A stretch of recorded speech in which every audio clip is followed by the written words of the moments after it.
En el consejo para la meditación bíblica del día de hoy vamos a hablar sobre el detalle en la meditación. Cuando tomo una historia, si yo la leo superficialmente, voy a obtener información.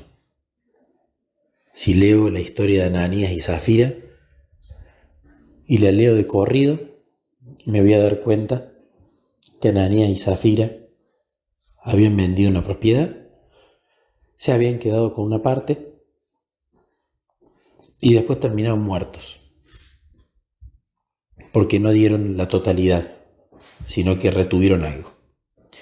Si yo la leo superficialmente y no la medito, incluso hasta la puedo malentender, porque puedo pensar, entonces tengo que vender todo, si no Dios se enoja y me mata. Pero yo tengo que ir al detalle. ¿Qué pasó con Ananías? ¿Qué pasó con Zafira? Leo cada palabra, cada verbo. ¿Por qué habla de tal cosa o habla de tal otra? Me pongo en la posición del personaje. Ya no soy un lector espectador que está viendo la historia. Ahora soy Ananías. Soy Ananías, ¿tengo esposa? Bueno, supongamos que yo elijo vender una propiedad con mi esposa. ¿Yo estoy obligado a darle todo ese precio de la propiedad a Dios? No, ¿por qué? ¿Y por qué Ananías y Zafira lo dieron? ¿Que prometieron a Dios una parte? Prometieron ellos a Dios, hicieron un pacto con Dios de que le iban a dar todo. ¿Y qué pasó después? No, se guardaron una parte. ¿Por qué yo, Ananías, me guardaría una parte? No tenía confianza, quería comprarme un terrenito por ahí y voy al detalle de lo que no está escrito también. Me pongo a pensar qué hubiese sentido yo en el lugar de Ananías. ¿Mi esposa me obligó? ¿Me hubiese obligado? ¿Cómo es mi relación matrimonial cuando hago, por ejemplo, una venta de algo? ¿Ella me presiona para que ella decida lo que hacemos con el dinero o elijo yo? ¿O es parejo? Pero empiezo a ir al detalle, empiezo a analizar. Luego me pongo en la posición de Zafira. Está bien, yo no soy mujer, soy un hombre.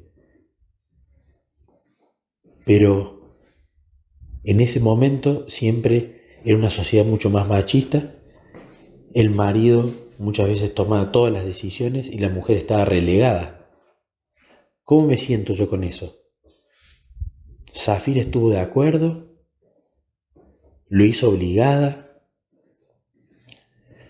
y después voy al detalle, terminaron falleciendo los dos. ¿Por qué? ¿Por qué Dios tuvo que tomar esa decisión? ¿No era muy drástico? ¿Le he prometido yo algo a Dios y no lo he cumplido? ¿Y no pagué las consecuencias al menos visibles de eso?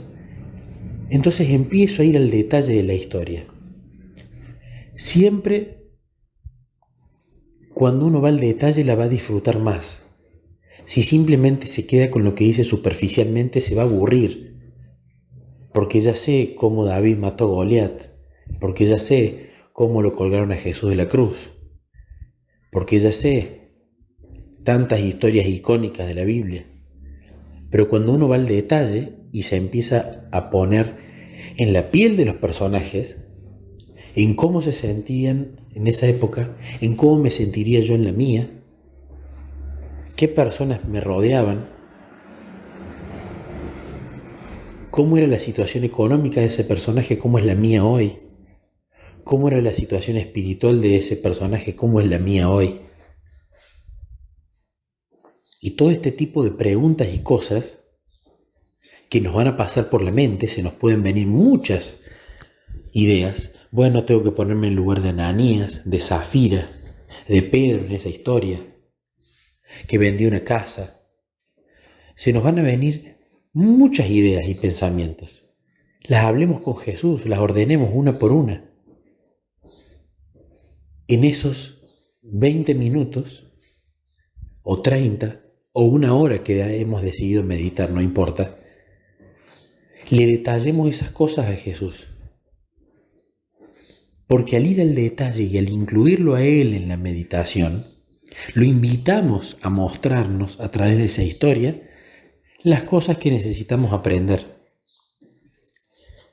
Porque recordemos que Él no nos dio simplemente la Biblia para obtener información o para acordarnos las historias y contárselas simplemente a los niños cuando se van a dormir. Él nos dio las historias de la Biblia para que nosotros tengamos un mayor conocimiento de cómo es Él y para que nos veamos en un espejo en cómo somos nosotros y para que entendamos en las cosas que Jesús quiere trabajar en nosotros siempre y cuando le dejemos, porque Él es un caballero y no va a entrar por la fuerza. Entonces utilicemos esta herramienta de ir al detalle, analizar cada cosa que veamos, charlarla con Él. Y si hay un camino donde estamos detallando que no nos sirve, que no nos deja nada, bueno, cambiemos a otro. Si no me sirvió ponerme en el lugar de Ananías, no importa, voy al de Zafira. Y si no fuera el de Zafira, no importa, voy al de algún espectador que vio eso. Y si no en el del espectador, voy al de Pedro. Pero empiezo a jugar con la historia, empiezo a meterme de una mejor manera. Cuando nosotros vemos, por ejemplo, películas cristianas que nos gustan, o series cristianas que nos gustan, estamos viendo una meditación detallada, bíblica, ajena, que si bien cumple la línea de lo escrito, podemos ver que el autor introduce distintas situaciones en base a lo que él se imaginó que pasó en esa época. De la misma manera, esa misma historia, incluso mejor porque va a ser nuestra propia versión con Jesús, es la que nosotros podemos obtener en nuestra imaginación cuando meditamos con Él juntos al detalle.